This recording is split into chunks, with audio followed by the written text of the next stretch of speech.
সমীপৰ কোঠৰাত মধ্য পাণ্ডুৰী আঞ্চলিক 84 সংখ্যক শ্ৰী শ্ৰী বাসন্তী পূজা 14 এপ্ৰিলৰ পৰা 19 এপ্ৰিললৈ চৰিনাকৈ উদযাপন কৰা হৈছে শ্ৰী শ্ৰী বাসন্তী পূজা বিভিন্ন অঞ্চলৰ পৰা ভক্তসকলে আহি নিজৰ মনৰ বাঞ্ছা পূৰণাৰ্থে বাসন্তী দেৱীৰ আশীৰ্বাদ বিচাৰি চাকি জ্বলোৱা পৰিলক্ষিত হৈছে 100 বছৰ পুৰণি গছ এজোপাৰ ওচৰতে সম্পূৰ্ণ ধৰ্মীয় ৰীতি নীতিৰে গাঁওবাসীয়ে প্ৰতি বছৰে উদযাপন কৰি আহিছে এই পূজাভাগী हरि ओम सृष्टि स्थिति विनाशिनी शक्ति बुद्धि सनातनी निराश्रयी गुणमयी माँ बासन्तीय दुर्गादेव्य नमस्तुते जोआ प्राय 83 बছৰে মধ্যবাণ্ডুৰী অঞ্চলত পশ্চিম ৰঙিয়াৰ এই বৃহত্তৰ মধ্যবাণ্ডুৰী অঞ্চলত এই অঞ্চলৰ ৰাইজে মিলি বাসন্তী দেৱী পূজা কৰি আহিছে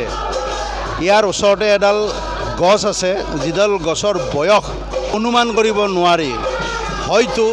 হাজাৰ বছৰ পুৰণি হ'ব পাৰে এই গছডালৰ ওচৰতেই আজিৰ আমাৰ পূৰ্বপুৰুষসকলে ইয়াত পূজা আৰম্ভ কৰিছিল আৰু সেই পূজাই আজি 84 বছৰ পাৰ হ'ল সুন্দৰকৈ পূজাৰ ব্যৱস্থা কৰা হৈছে ধৰ্মীয় সমূহ নীতি নিয়মৰ মাজেৰে আমাৰ দেউ জয়ন্তকান্ত শৰ্মাদেৱে পূজা কৰিছে আমি নিজেই তাত জড়িত হৈ আছোঁ আজি মহানৱমীৰ দিনা মহানৱমী পূজা হ'ল আৰু সহস্ৰ সংখ্যক বেলৰ পাতেৰে তেওঁক আহুতিও দিয়া হ'ল গতিকে আমি কামনা কৰিছোঁ যে আমাৰ মাজত থকা অসূয়া অশান্তিবোৰ নোহোৱা হ'ব লাগে আৰু সকলোৱে যে ধৰ্মীয় ভাৱাপন্ন হৈ আধ্যাত্মিক চিন্তা চৰ্চাৰে যাতে দেৱীক পূজা কৰি থাকিব পাৰোঁ তাৰে আমি এই পূজাৰ জৰিয়তে কামনা কৰিছোঁ